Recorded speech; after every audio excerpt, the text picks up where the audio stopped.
पंजाब में पहले tourism summit and travel mart का आगाज किया गया है, जो राज्य में पर्यटन के लिए नए रास्ते खोलेगा। ये सम्मेलन 13 सितंबर तक चलने वाला है और इसका मकसद क्या है और इस समिट से सरकार को क्या उम्मीदें हैं, ये जानने के लिए इस खास रिपोर्ट को देखिए। पंजाब के पहले टूरिज्म समिट एवं ट्रैवल मार्ट का आगाज हो गया है। मोहाली में मुख्यमंत्री भगवंत मान ने इस टूरिज्म समिट का उद्घाटन किया। इस दौरान उनके साथ कई कैबिनेट मंत्री, पर्यटन उद्योग से जुड़ी हस्तियां और मशहूर कॉमेडियन कपिल शर्मा भी नजर आए। समिट की शुरुआत में एक डॉक्यूमेंट्री दिखाई गई, जिसके जरिए पंजाब की विरासत और संस्कृति से लोगों को रूबरू कराने की कोशिश की गई। डॉक्यूमेंट्री में गोल्डन टेम्पल, नेचर और एडवेंचर समेत पंजाब की खूबसूरत झलकियां नजर आई। इस दौरान मुख्यमंत्री भगवंत मान ने टूरिज्म समिट का मकसद बताया, पंजाब में पर्यटन की संभावनाओं का जिक्र किया और टूरिज्म के लिहाज से पंजाब की खासियतें भी गिनाई। उन्होंने कहा कि धार्मिक पर्यटन के लिहाज से देश में पंजाब का कोई सानी नहीं है, क्योंकि अकेले अमृतसर साहिब में ही रोजाना 1 लाख श्रद्धालु आते हैं। इंडस्ट्रियलिस्ट गवर्नमेंट के पास आके कह रहा है जी ये सपोर्ट चाहिए कि हमें तंग मत करना। हमने कहा जी वो वाला जमाना चला गया जो हिस्से मांगते थे, जो प्रॉफिट में से हिस्से मांगते थे। पहले इंडस्ट्रियलिस्ट आते थे, एक परिवार के साथ MOU साइन करते थे। अब इंडस्ट्रियलिस्ट आते हैं, 3.5 करोड़ पंजाबियों के साथ MOU साइन होता। ਇਹ ਸਾਡਾ ਪਹਿਲੇ ਦਿਨੋਂ ਜਦੋਂ ਤੋਂ ਓਥ ਸੈਰੇਮਨੀ ਹੋਈ ਤਾਂ ਸਾਡਾ ਪਹਿਲੇ ਦਿਨੋਂ ਇਹ ਸੁਪਨਾ ਸੀ ਕਿ ਅਸੀਂ ਪੰਜਾਬ ਨੂੰ ਜੋ ਹਜੇ ਤੱਕ ਲੋਕਾਂ ਨੇ ਪੰਜਾਬ ਦਾ ਪੱਖ ਦੇਖਿਆ ਹੀ ਨਹੀਂ, ਉਹ ਦਿਖਾਉਣਾ ਹੈ। ਪੰਜਾਬ ਬਾਰੇ ਬਹੁਤ ਕੁਝ ਜਾਣਿਆ ਜਾਂਦਾ ਹੈ, ਕਈ ਵਾਰੀ ਨੈਗੇਟਿਵ ਗੱਲਾਂ ਵੀ ਪੰਜਾਬ ਬਾਰੇ ਬਹੁਤ ਫੈਲਦੀਆਂ ਨੇ, ਪਰ ਜੋ ਕੁਦਰਤ ਨੇ ਪੰਜਾਬ ਨੂੰ ਦਿੱਤਾ ਹੋਇਆ ਉਹ ਹਜੇ ਤੱਕ ਅਸੀਂ ਦਿਖਾ ਨਹੀਂ ਸਕੇ। ਕਿਤੇ ਨਾ ਕਿਤੇ ਅਣਗੌਲੀਆਂ ਉਹ ਰਹਿ ਗਈਆਂ, ਕਿਤੇ ਸਰਕਾਰਾਂ ਤੋਂ ਲਾਪਰਵਾਹੀਆਂ ਰਹਿ ਗਈਆਂ। ਸੋ ਅਸੀਂ ਇਹ ਫਿਰ ਟੂਰਿਜ਼ਮ ਡਿਪਾਰਟਮੈਂਟ ਨਾਲ ਗੱਲ ਕਰਕੇ ਅਫਸਰਾਂ ਨਾਲ ਇਹ ਫੈਸਲਾ ਕੀਤਾ ਕਿ ਆਪਾਂ ਪੰਜਾਬ ਦੇ ਟੂਰਿਜ਼ਮ ਨੂੰ ਉਸ ਲੈਵਲ ਤੇ ਲੈ ਜਾਣਾ ਜਿੱਥੇ ਇਸ ਤੋਂ ਪਹਿਲਾਂ ਕਦੇ नहीं पहुंचे। पंजाब सरकार कारोबारियों को कारोबार के लिए बेहतर माहौल और सुविधाएं देने का दावा कर रही है। पंजाब के टूरिज्म मंत्री अनमोल गगन मान ने बताया कि सरकार निवेशक फ्रेंडली पॉलिसी तैयार कर चुकी है, जिससे पंजाब में पर्यटन को बढ़ावा मिलने की उम्मीद है। जो नई जनरेशन है, जे इसका जो रुझान है वो इको टूरिज्म की ओर ज्यादा है। सो आप लोग, हम जो फैम टूर्स हैं 13 सितंबर को वी आर ऑर्गेनाइजिंग दैट। आप लोगों ने पठानकोट जाना है, आप लोगों ने अनंतपुर साहिब देखना है, कपूरथला देखना है, पंजाब के महाराजाज के फोर्ट्स देखने हैं, किले देखने हैं।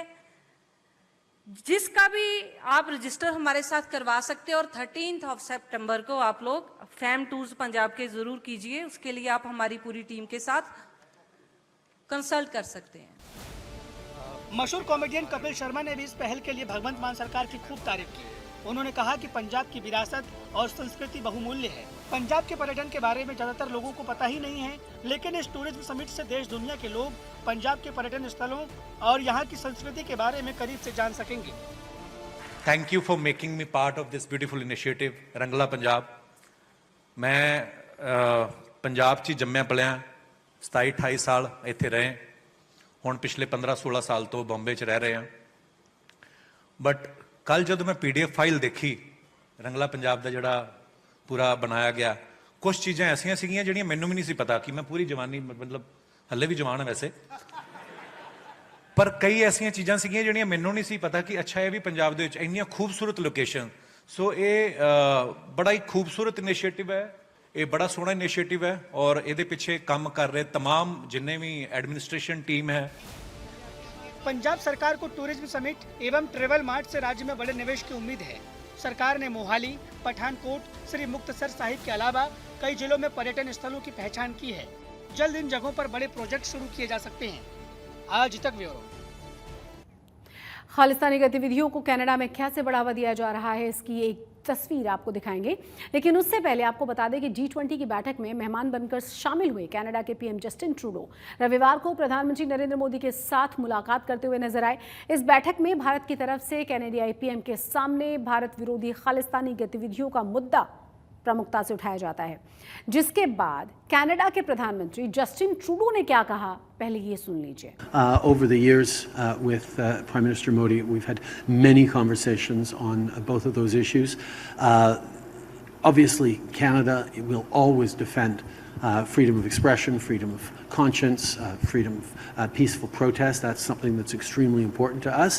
At the same time as we're always there to prevent violence, to push back against hatred. I think on the issue of the community, it's important to remember that the actions of the few do not represent the entire community or Canada. संयुक्त किसान मोर्चा ने अपनी मांगों को लेकर एक बार फिर से सरकार के खिलाफ मोर्चा खोल दिया है।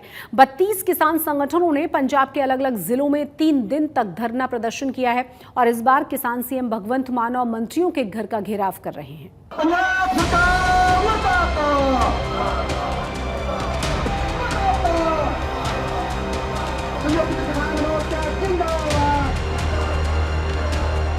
पंजाब में एक बार फिर किसान सड़कों पर उतर आए हैं, सरकार के खिलाफ नारेबाजी कर रहे हैं और लंबी लड़ाई की तैयारी कर रहे हैं। संयुक्त किसान मोर्चा ने अपनी मांगों को लेकर सरकार के खिलाफ मोर्चा खोल दिया है। एसकेएम के बैनर तले 32 किसान संगठनों ने संगरूर से सीएम आवास के सामने धरना प्रदर्शन शुरू कर दिया। ये किसान बाढ़ से हुए नुकसान के मुआवजे की मांग कर रहे हैं।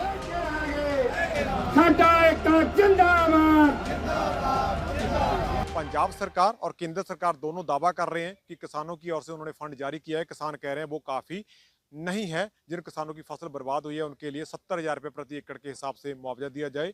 जिन्होंने दोबारा से अपने खेत में धान लगा लिया, अपनी फसल लगा ली, उनको 30,000 रुपये प्रति एकड़ के हिसाब से मुआवजा दिया जाए। लेकिन किसान कह रहे हैं अगर 3 दिवसीय धरने में कोई हल नहीं निकला, पैसा फंड जारी नहीं हुआ, तो इसके आगे एक बड़ा एक्शन प्लान होगा और पंजाब भर में रेलें तक रोकी जा सकती हैं। बाढ़ से हुई बर्बादी के लिए किसान पंजाब और केंद्र सरकार दोनों को जिम्मेदार ठहरा रहे हैं। आरोप है कि बाढ़ से पहले सरकारों ने बचाव के कोई पुख्ता इंतजाम नहीं किए, लिहाजा अब हालात सुधारने के लिए ठोस कदम उठाने की जरूरत है। पंजाब का जो नुकसान है कम से कम 6,000 करोड़ का नुकसान है। आम आदमी पार्टी के नेता हैं, किसी जिले में बीजेपी का नहीं है। अगर वहाँ किसी का, जैसे यहाँ मुख्यमंत्री के बैठे हैं, तो आम आदमी पार्टी के घर के आगे लगाया जाए। इसलिए हम जहाँ बैठे हैं 3 दिन तक हमारा ये धरना चलेगा और अगर हमारी मांगों को पूरा नहीं किया गया तो इस धरने से आगे हम बड़ा कार्यक्रम कोई रखेंगे, बड़ा संघर्ष करेंगे। संगरूर की तरह बरनाला में भी किसान ने कैबिनेट मंत्री गुरमीत सिंह हेयर मीट के घर का घेराव किया। यहाँ भी किसानों ने पंजाब सरकार पर वादा खिलाफी का आरोप लगाया और मुख्यमंत्री भगवंत मान पर जमकर भड़ास निकाली। अगला कदम यह है जी 13 तरीक ਨੂੰ ਐਸਕੇਐਮ ਦੀ ਮੀਟਿੰਗ ਹੈਗੀ ਹਾਈ ਕਮਾਂਡ ਦੀ ਪੰਜਾਬ ਦੀ। ਉਹ ਜੋ ਪ੍ਰੋਗਰਾਮ ਦੇਣਗੇ ਸਾਨੂੰ ਵੀ ਇਹ ਮੋਰਚੇ ਨੂੰ ਪੱਕੇ ਕਰਨਾ ਹੈ, ਅੱਗੇ ਵਧਾਉਣਾ ਹੈ ਤਾਂ ਅੱਗੇ ਵਧਾਵਾਂਗੇ। ਜਿਸ ਤਰ੍ਹਾਂ ਦਾ ਉਹਨਾਂ ਦਾ ਸਾਨੂੰ ਹੁਕਮ ਹੋਊਗਾ ਹਾਈ ਕਮਾਂਡ ਦਾ, ਉਹਦੇ ਮੁਤਾਬਕ ਅਸੀਂ ਇਹਨੂੰ ਲਾਗੂ ਕਰਾਂਗੇ। ਸਿਰਫ ਇਹਨਾਂ ਨੇ ਆਪਣੇ ਪੁੱਤ ਪੋਤਿਆਂ ਦੀਆਂ ਰੋਟੀਆਂ ਖੱਟ ਲੀਆਂ, ਲੋਕ ਮਰਦੇ ਨੇ ਮਰ ਜਾਣ। ਇਸ ਲਈ ਅਸੀਂ ਸਰਕਾਰ ਨੂੰ ਹੁਣ 3 ਦਿਨਾਂ ਦੇ ਵਿੱਚ ਧਰਨਾ ਲਗਾਤਾਰ ਦੇਣਾ ਇਹ ਤੇ 13 ਤਰੀਕ ਨੂੰ ਫੇਰ ਸੰਯੁਕਤ ਮੋਰਚੇ ਦੀ ਮੀਟਿੰਗ ਆ ਗਈ। ਸੰਯੁਕਤ ਮੋਰਚੇ ਦੀ ਮੀਟਿੰਗ ਦੇ ਵਿੱਚੋਂ ਕਿਹੜੀ ਕਾਲ ਆਉਂਦੀ ਆ, ਰੇਲ ਗੱਡੀਆਂ ਰੋਕਣ ਦੀ ਆਉਂਦੀ ਆ ਜਾਂ ਚੰਡੀਗੜ੍ਹ ਜਾਣ ਦੀ ਆਉਂਦੀ ਆ ਜਾਂ ਇੱਥੇ ਵਧਾਉਣ ਦੀ ਗੱਲ ਆਉਂਦੀ ਆ, ਉਹ ਕਾਲ ਤੇ ਅਸੀਂ ਅੱਗੇ ਦੇਖਾਂਗੇ ਵੀ ਕੀ ਕਰਨਾ। किसानों की मांग है कि बाढ़ से पूरी तरह बर्बाद हुई फसल का 70,000 रुपये प्रति एकड़ के हिसाब से मुआवजा मिले। दोबारा लगी फसल पर 30,000 रुपये प्रति एकड़ मुआवजा दिया जाए। जिनके घर बह गए हैं उन्हें 5 लाख रुपए मुआवजा दिया जाए। बाढ़ की वजह से जिनकी मौत हुई है उनके परिवारों को 10 लाख रुपए मुआवजा दिया जाए और जो मवेशी मारे गए हैं उन्हें 1 लाख रुपए मुआवजा मिलना चाहिए। पंजाब में अलग अलग जगहों पर किसानों को धरना प्रदर्शन 3 दिन तक जारी रहेगा। तब तक अगर सरकार ने मांगे नहीं मानी तो 13 सितंबर को संयुक्त किसान मोर्चा की फिर से बैठक होनी है, जिसमें आंदोलन को लेकर आगे की रणनीति पर मंथन होगा। संगरूर से बलवंत सिंह विक्की और बरनाला से आशीष शर्मा के साथ आज तक ब्यूरो। और चलिए अब आपको मिलवाते हैं संगरूर के उस शख्स से जिन्होंने 25 रुपए उधार लेकर अपना कारोबार शुरू किया और आज न सिर्फ उनका करोड़ों का कारोबार है बल्कि अपनी सोच से उन्होंने अपनी अलग पहचान बना ली है। आज सैकड़ों लड़कियां उन्हें अपना आदर्श मानती हैं।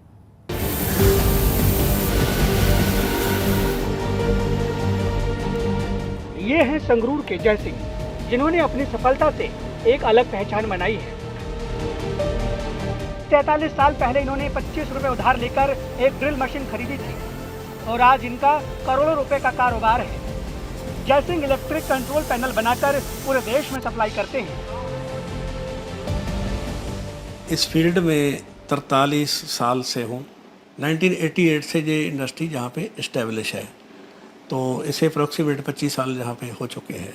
हमारा काम इलेक्ट्रिकल कंट्रोल पैनल बिल्डिंग का काम है हमारा, और ये काम हम लोग ऑल इंडिया में बड़ी इंडस्ट्री के लिए काम करते हैं। तो सारा जो कंट्रोल रूम यहाँ से बना करके बड़ी इंडस्ट्री को सप्लाई करते हैं। सबसे खास बात तो ये है कि जयसिंह हजारों गरीब बच्चों को मुफ्त में ट्रेनिंग देते हैं। इतना ही नहीं, ये बेहद गरीब परिवार की लड़कियों को ट्रेनिंग देने के साथ उनकी पढ़ाई से लेकर उनके शादी तक का खर्च खुद ही उठाते हैं। जयसिंह बताते हैं कि वो यहाँ अपने लिए कोई मुनाफा नहीं कमाते, जो पैसा आता है वो यही बच्चों पर लगा देते हैं। जो हमारे पास बच्चे आते हैं जी, हम उनका यहाँ हम लोग डायरेक्ट पे नहीं उनको करते, क्योंकि उनका जो खर्च है जी, नहीं, हम लोग को पैसा लेते भी नहीं और देते भी नहीं, दोनों काम नहीं होते। परंतु ये है कि जो बच्चा यहाँ पे आता है उसको यहाँ पढ़ना है, काम सीखना है, रहना है, खाना है, तो वो सारे का सारा उसका जो भी खर्चा है वो ये इंडस्ट्री ही पे करती है। किसी बच्चे से कोई पैसा यहाँ पे नहीं दिया जाता।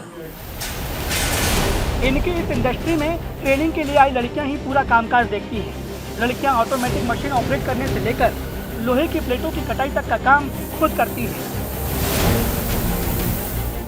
2 साल से ऊपर हो चुका है यहाँ पे काम करते हुए, और मैं यहाँ पे लेज़र चलाती हूँ अभी, फाइबर लेज़र।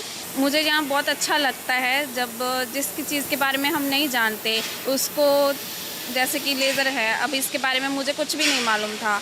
अब जब मैं जहाँ हूँ तो इसके बारे में मालूम भी है और इसे चला भी रही हूँ, तो मुझे बहुत अच्छा लगता है।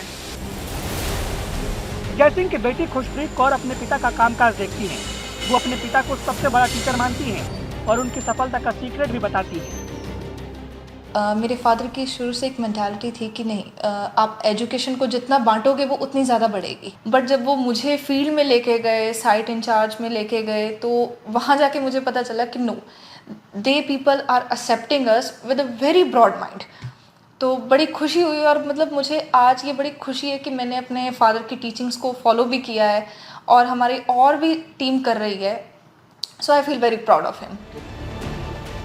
जो लड़कियां आर्थिक रूप से कमजोर होने की वजह पढ़ लिख नहीं पाती, जयसिंह उन्हें प्राथमिकता देते हैं। यहाँ ट्रेनिंग के बाद कई लड़कियां विदेशों में भी काम कर रही हैं, जो जयसिंह को अपना आदर्श मानती हैं। संगरूर से बलवंत सिंह बिक्की के साथ आज तक ब्यूरो।